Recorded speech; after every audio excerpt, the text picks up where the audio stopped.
What's up, guys? Triple C here. So I still owe you guys a video. I said I was going to put out a video where I was going to give you guys a theory of mine as to why stuff always gets broken in the creator, why it is as bad as it is, and why they don't attend to it, why we're left completely in the dark about it. So if you're interested in that theory, stick around because it might be quite interesting.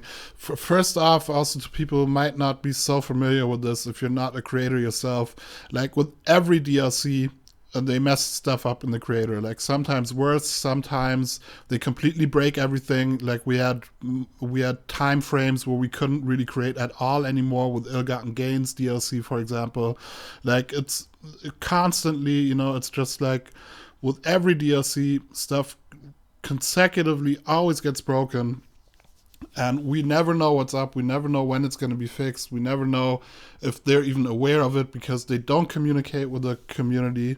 They just basically never give us any infos if they're even aware of the problems. We keep writing to them. We compile these big lists with all the bugs the creator has, in the GCC crew, and like wish lists also, which would be nice, but we're just basically talking about current issues, and like it never gets acknowledged by Rockstar. So we're used to that, like we expect that with each DLC basically, that something will be broken again.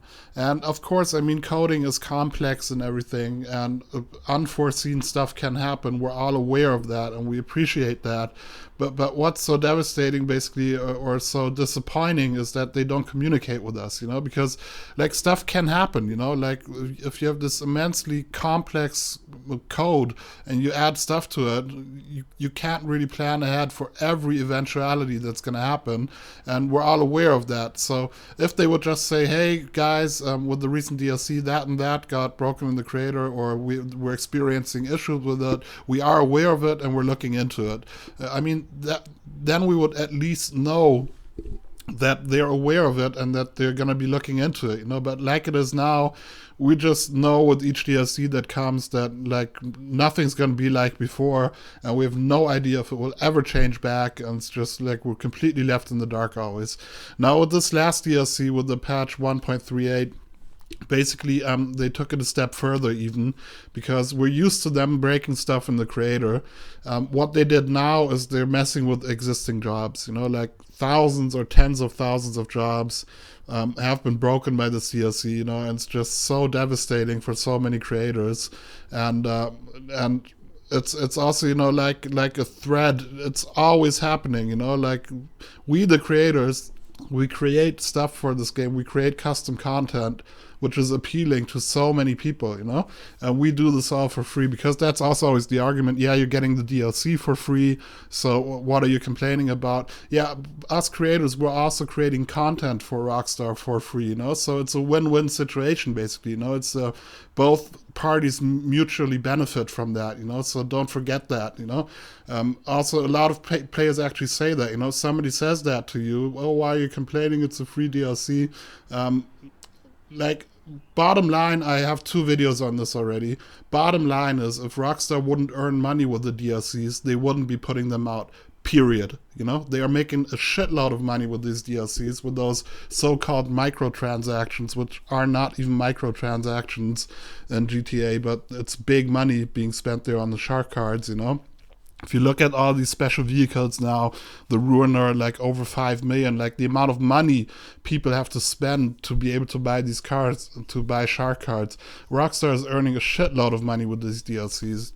And that also brings me to the next point, like people are always like, oh yeah, Rockstar's only about the money. And I also said this in other videos, and of course they're all about the money. What do you think? Like, they're a corporation has to earn money, like that's nothing you can fault them for basically, like any big corporation has to earn money, any small corporation has to earn money, anybody who's got his own business has to earn money and has to pay his bills. So of course they're all about the money. Every corporation is profit orientated, like Rockstar is not a charity putting this out just for your entertainment, so of course they're all about the money, and that's, like I said, nothing you can fault them for. But like there's certain aspects in it, and that brings me to another point which I also had in a previous video, corporate culture, you know, like you see that with every DLC, like this absolute this mentality of um, making the absolute most possible profit with the smallest possible investment.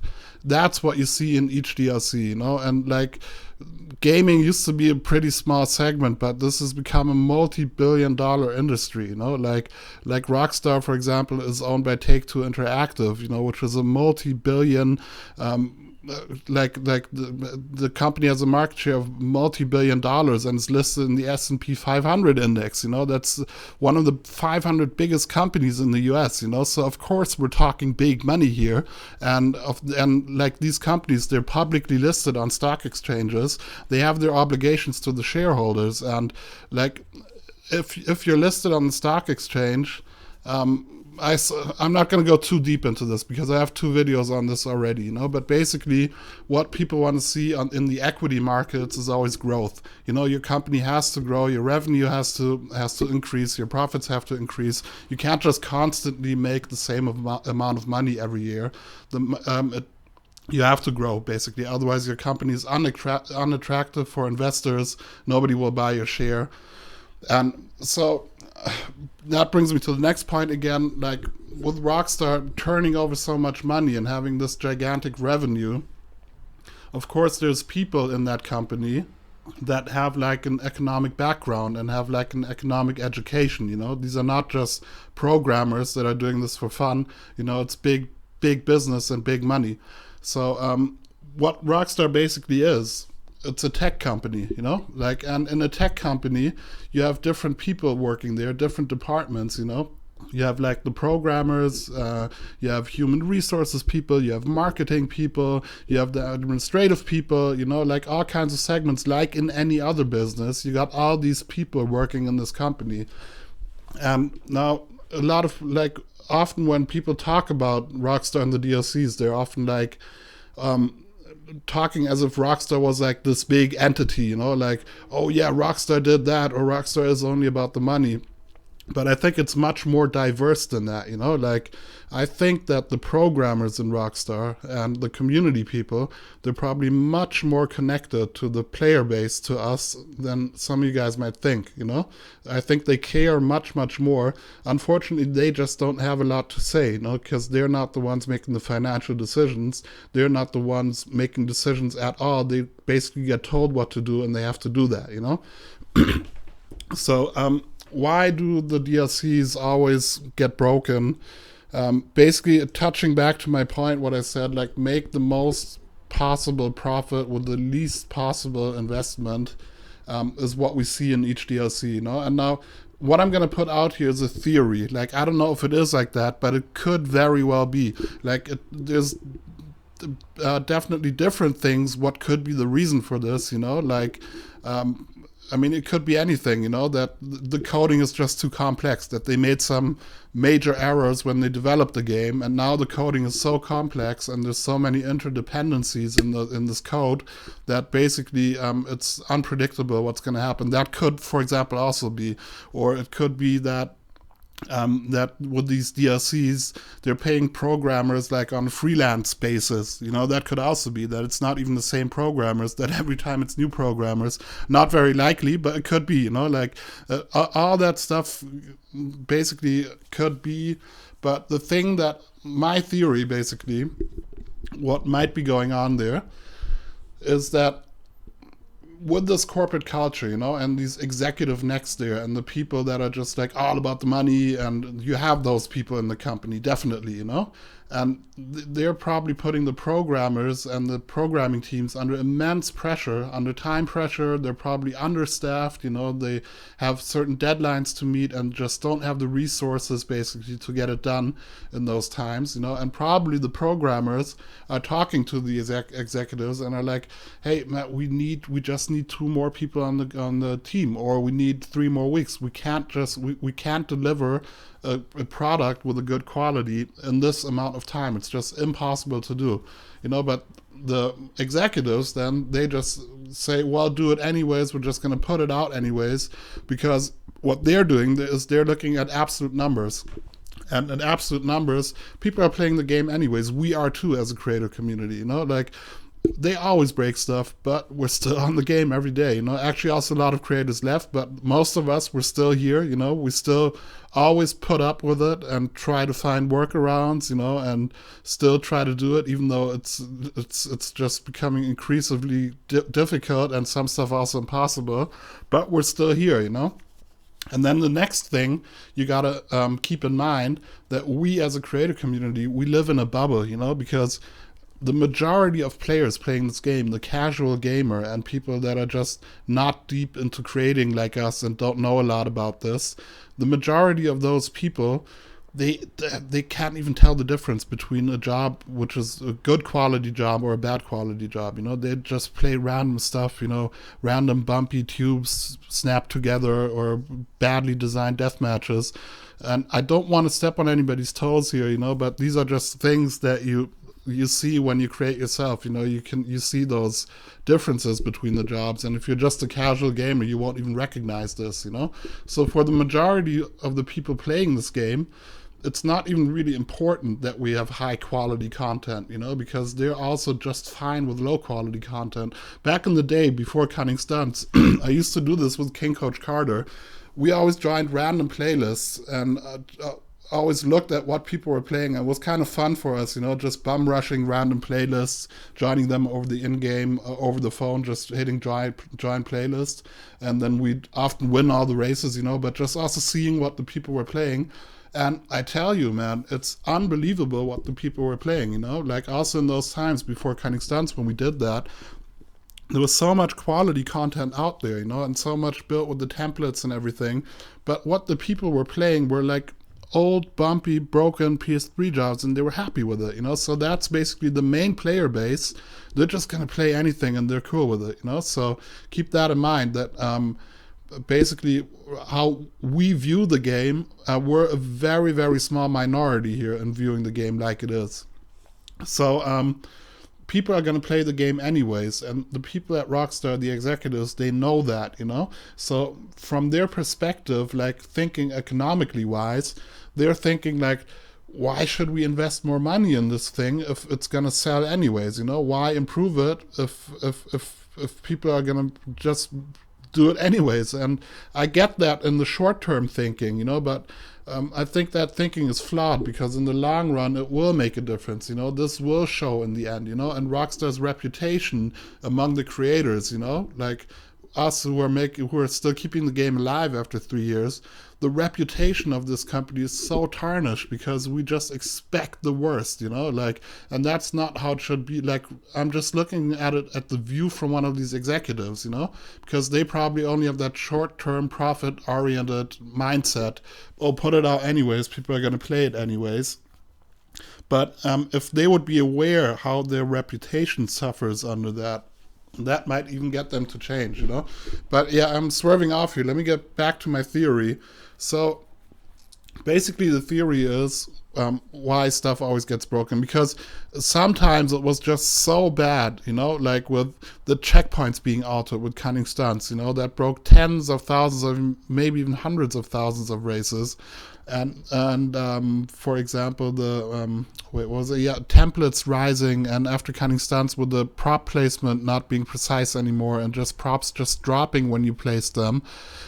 There were times where I thought, man, they must be doing this on purpose, like, because it's just mind-boggling how they cannot see that they just fucked that up, that the template doesn't place anymore, that it rises when it places, and how they cannot see that this is a problem and how they're not fixing it. It's just a small fix, just it's probably one line of code, and why are they not fixing this? Why, since cutting stunts, since when did cutting stunts come out? August last year, I think. I mean, over half a year now already. We can't precisely place templates, and there's been points where I thought maybe they're doing it on purpose because it's some kind of sick joke. But when I explored that thought a bit further, I basically came to the conclusion that, and this is my wild theory here, like that maybe that the atmosphere within the company is so poisonous, basically, with like the programmers on one side and the executives on the other side, and people just thinking in completely different terms and miscommunicating and not really being on the same page about stuff. That the programmers, because they're always under pressure and they're always like being told, yeah, do it anyways, we don't care. That they're like, okay, if we're understaffed and if you're giving us this deadline, which we can't, with the size of this team, which we can't deliver a quality product, okay, we'll give you a broken product, and that the programmers, that they know the templates are rising, but they're like, okay, if these fuckers are just putting us under so much pressure, okay, we'll put it out like that, templates rise, and they'll see what they get from it in the long run, because, and that's basically also what, we expect absolutely nothing from this company, because they always leave us in the dark, they don't communicate, and so on, and that's what I said before, that the reputation of this company is just down the drain with all the creators, like we've been disappointed so often already, and that it might be some kind of internal war there between the programmers and the executives, that the programmers are just saying, okay, if you guys are not acknowledging us, then we're just going to treat you like you're treating us, basically, and we're going to give you a shit product and you're going to see what you have from it in the end, so that might be a theory as to why just basic stuff, like with the templates rising. There's so many other examples I could name now, but I'm just going to leave it at that. Like it's probably the simplest example. Why hasn't that been fixed in half a year? There has to be a reason to it, and I can't believe the reason is that it's just happened randomly and they didn't know what they were doing. The programmers, they're definitely aware that templates are rising, but they're leaving it broken on purpose because they're like in this internal feud with the executives, and the executives, they don't play the game, they don't see this kind of stuff, they just see the total figures in the end and they're like, yep, it's kind of popular, people are buying it, people are buying shark cards, everything's honky-dory, but it's not, so maybe like the only thing, what I think how we could get Rockstar to act on this and to maybe also change their attitude towards this whole matter is if the executives really see that their reputation is suffering under this. And the only thing you could basically accomplish this with is getting big YouTubers on board, which will unfortunately I think not happen because they're more interested in hyping the shit out of each DLC, because that's what you consecutively see each DLC. And but you never know, Davy Jones supported us with this when they broke the cradle with Cunning Stunts. He made a big video, he pointed everybody towards my channel, people all voted the support ticket, so maybe, I don't know if any big YouTuber might be watching my channel, but maybe if you guys would also, address these issues and point towards them, you don't even have to point the finger, but just make people aware, because Rockstar is, this whole marketing concept is basically every tech company has an enormous marketing budget, but Rockstar basically doesn't even need one, because all the advertisement is being done by the YouTubers for them for free. Like what does Rockstar actually do? They put out like a short newswire article, and with Cunning Stunts they had a short trailer of 1 minute, and that's it. It's because everything's being done for them by the YouTubers. So maybe if all those big YouTubers would also point in the direction of all the stuff that's being broken, maybe something would also happen then. But yeah, that would be the best direction I could imagine it going. So let's just hope that this attitude might change. And also maybe let me think what you think, like this is, and like I said, I don't think it has to be like this. This is just like a theory I put out. This would explain a lot in my view, I don't know if it is like that, but it would definitely explain a lot. So yeah, my thoughts to this as to why stuff always gets broken. I hope the video wasn't too long. Big props if you're still watching this right now. Check you guys in the next video. I'm out. Peace.